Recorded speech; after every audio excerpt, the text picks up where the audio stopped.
वह योद्धा जिसे इतिहास से मिटाने की साजिश हुई।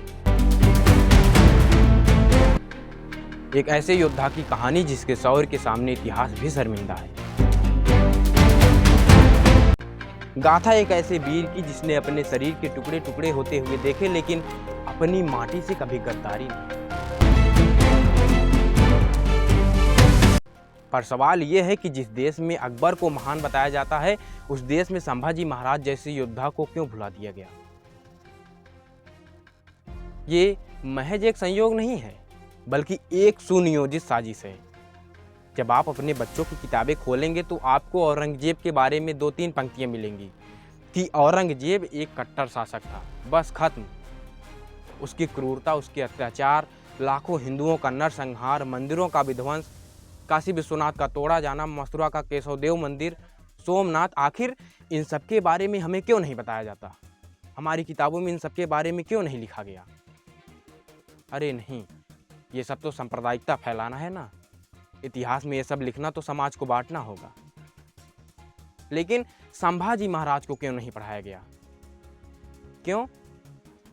क्योंकि उनकी कहानी सुनकर हर हिंदू का सीना गर्व से चौड़ा हो जाता है।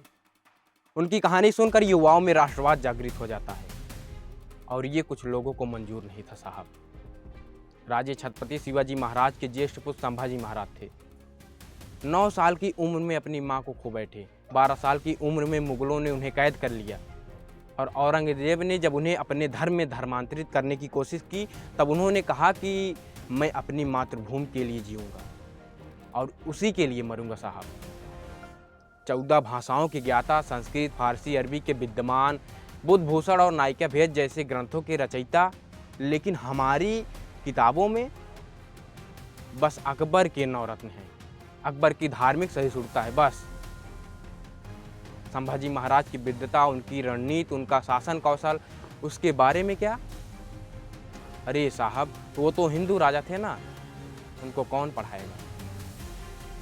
वो 11 दिन जिन्होंने इतिहास बदल दिए। 11 फरवरी 1689 मुकर्रब खान ने संभाजी महाराज को धोखे से पकड़ लिया, औरंगजेब के सामने लाया और औरंगजेब ने कहा कि इस्लाम कबूल कर लो, तुम्हारी जान बख्श दूंगा और आधा हिंदुस्तान तुम्हारा। लेकिन संभाजी महाराज ने जवाब दिया कि औरंगजेब, तू अपनी दाढ़ी संभाल, इस माटी का लाल हूँ, गद्दार नहीं। और फिर शुरू हुआ वो सिलसिला जिसे सुनकर रूह कांप जाती है।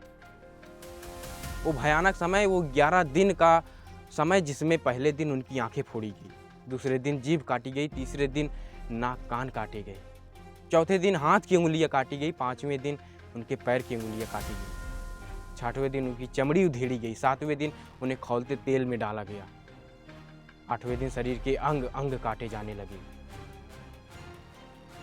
और इन सब यातनाओं के बीच भी संभाजी महाराज ने एक बार भी नहीं कहा कि मैं धर्म बदल लूंगा, एक बार भी नहीं कहा। 9वें दिन 10वें दिन यातनाएं जारी रही। 11वें दिन 11 मार्च 1689 को तुलापुर में संभाजी महाराज का सिर धड़ से अलग कर दिया गया। अब आप मुझे बताइए कि जिस व्यक्ति ने 11 दिन की अकल्पनीय यातनाएं सही, लेकिन अपने धर्म, अपनी मातृभूमि से गद्दारी नहीं की, उसका नाम हमारी पाठ्यपुस्तकों में क्यों नहीं है? जिस औरंगजेब ने लाखों निर्दोष लोगों को मारा, हजारों मंदिर तोड़े, अपने भाइयों का कत्ल किया, अपने बाप को कैद किया, उसको हम बादशाह कहकर पढ़ाते हैं। क्या ये सवाल नहीं उठना चाहिए? 1947 के बाद जब इतिहास लिखा गया तो उसको लिखने वाले कौन थे? वामपंथी इतिहासकार, वो लोग जिन्होंने मार्क्सवाद को भारतीय इतिहास से ज़्यादा महत्व दिया, वो लोग जिन्होंने सेक्युलरिज्म के नाम पर हिंदू नायकों को दफना दिया। इन्होंने एनसीईआरटी की किताबें लिखी, इन्होंने तय किया कि आपके बच्चे क्या पढ़ेंगे क्या नहीं। ये सिर्फ संभाजी महाराज की कहानी नहीं है। महाराणा प्रताप के कौशल को हल्दी घाटी के युद्ध तक सीमित कर दिया गया, उनके 20 साल के संघर्ष को भुला दिया गया। छत्रपति शिवाजी महाराज को लुटेरा बताया गया, गुरु तेग बहादुर जी की शहादत को महज एक घटना बना दिया गया, बंदा सिंह बहादुर भुला दिए गए, लाला लाजपत राय, मदन लाल धिंगरा, ये सब भुला दिए गए। क्यों? क्योंकि इन सब की कहानी सुनकर हिंदुस्तान के युवाओं में राष्ट्रवाद जागता है। इन सब की कहानी सुनकर लोग अपनी जड़ों से जुड़ते हैं साहब। और कुछ लोगों को तब ये मंजूर नहीं था और कुछ लोगों को आज भी ये मंजूर नहीं है। चलिए मैं आपको औरंगजेब का असली चेहरा दिखाता हूँ, वो चेहरा जो आपकी किताबों में नहीं है। 1669 बनारस में विश्वनाथ मंदिर तोड़ा गया, उसकी जगह ज्ञानवापी मस्जिद बनाई गई। 1670 मथुरा में केशव देव मंदिर तोड़ा गया, उसकी जगह शाही ईदगाह बनाई गई। भले ही औरंगजेब ने कई मंदिरों का मरम्मत कराया और शायद यह ज्ञानवापी मस्जिद और शाही ईदगाह को मंदिर की जगह बनवाने के कारण शायद हिंदुओं पर वह एहसान जताना चाह रहा था। हजारों मंदिर, लाखों हिंदू, उनके साथ बुरा सलूक किया गया। उसने अपने भाई दारा शिकोह को मरवाया, मुराद बख्श को मरवाया, अपने बाप शाहजहां को उसने आगरा के किले में कैद करवाया। लेकिन हमारी किताबों में औरंगजेब एक कट्टर शासक था, बस। उसकी क्रूरता, उसका नरसंहार। मैं आपसे नफरत करने को नहीं कह रहा, मैं आपसे आपको अपना इतिहास जानने के लिए कह रहा हूँ। मैं आपसे अपने नायकों को याद करने को कह रहा हूँ। आपके बच्चे अकबर को महान पढ़े, कोई दिक्कत नहीं, क्योंकि अकबर ने सभी धर्म का समान रूप से सम्मान किया था। उसने कई मंदिर बनवाने के लिए टैक्स फ्री ज़मीन भी दिए थे। लेकिन उन्हें ये भी बताइए कि अकबर ने चित्तौड़ में 30,000 निर्दोष लोगों का कत्लेआम करवाया था। और अगर अकबर ने मंदिरों के लिए टैक्स फ्री ज़मीन दिए थे तो वो किसके थे पहले? क्योंकि ये मुगल तो बाहरी आक्रामक थे। आपके बच्चे अगर औरंगजेब को पढ़ें तो ठीक है, लेकिन उन्हें ये भी बताइए कि उसी औरंगजेब ने संभाजी महाराज जैसे वीर योद्धा को 11 दिन तक तड़पा तड़पा कर मारा था। क्योंकि जब तक आप अपने नायकों को नहीं जानेंगे तब तक आप अपनी पहचान नहीं जान पाएंगे। अब आपकी जिम्मेदारी है कि अपने बच्चों को सच बताइए। एनसीईआरटी की किताबें काफ़ी नहीं हैं, उन्हें राजा राम मोहन लाइब्रेरी ले जाइए, उन्हें संभाजी महाराज, महाराणा प्रताप, छत्रपति शिवाजी के बारे में बताइए। सवाल कीजिए अपने बच्चों के स्कूल में जाकर, पूछिए कि संभाजी महाराज जैसे योद्धा को क्यों नहीं पढ़ाया जाता।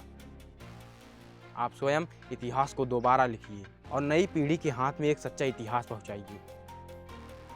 ये लड़ाई आसान नहीं होगी साहब, आप पर सांप्रदायिक होने का आरोप लगेगा, राइट विंग कहा जाएगा आपको, फांसीवादी बताया जाएगा आपको। लेकिन याद रखिएगा, जब संभाजी महाराज की आंखें फोड़ी जा रही थी तब वो भी डरे नहीं थे। जब उनकी जीभ काटी जा रही थी तब उन्होंने अपने देश के साथ गद्दारी नहीं की, उन्होंने अपना धर्म नहीं छोड़ा। जब उनके शरीर के टुकड़े टुकड़े किए जा रहे थे तब उन्होंने अपने मातृभूमि से गद्दारी नहीं की थी। तो क्या हम 21वीं सदी में कुछ गालियों के डर से अपने पूर्वजों का बलिदान भूल जाएंगे? अगर नहीं तो आज प्रतिज्ञा लीजिए कि आप इतिहास को वैसे नहीं स्वीकार करेंगे जैसा कुछ लोग चाहते हैं। क्योंकि संभाजी महाराज ने अपना सब कुछ न्यौछावर किया है इस धरती के लिए, इस मातृभूमि के लिए, इस संस्कृति के लिए और इस धर्म के लिए। और अगर हम उन्हें याद नहीं रखेंगे तो उनका बलिदान व्यर्थ जाएगा साहब। तो आज से, अभी से, इसी पल से संभाजी महाराज को याद कीजिए, उनकी कहानी सुनाइए अपने बच्चों को, उनके बलिदान को नमन कीजिए और प्रण लीजिए कि अब किसी भी योद्धा को, किसी भी राष्ट्रवादी नायक को इतिहास से मिटने नहीं देंगे। क्योंकि जो इतिहास को भूल जाता है भविष्य उसे कभी माफ़ नहीं करता साहब। सब्सक्राइब करके, फॉलो करके चैनल के साथ जुड़िएगा साहब, इससे हमारा हौसला बढ़ेगा। जय हिंद, जय भारत, नमस्कार।